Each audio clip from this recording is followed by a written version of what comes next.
Hàng ngày tôi thiên vu với Chúa mỗi lối đi trên đời.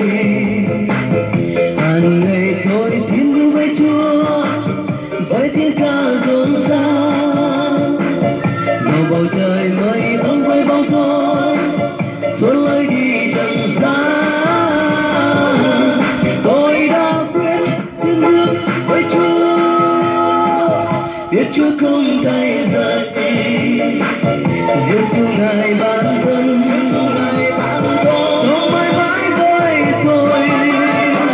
Tôi không còn lo khi tôi bước theo ngài. Dòng bầu trời mây ấm với bóng tối xuống lối đi trần gian. Tôi đã quyết tiến bước với Chúa, biết Chúa không thay rời.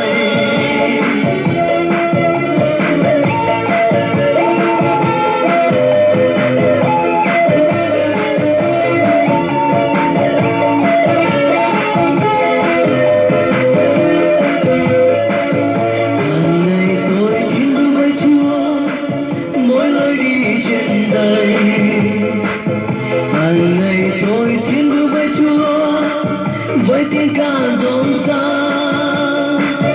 Dòng bầu trời mây ấm với bóng tối xuống lối đi trần gian. Tôi đã quyết tiến bước với Chúa, biết Chúa không thay rời.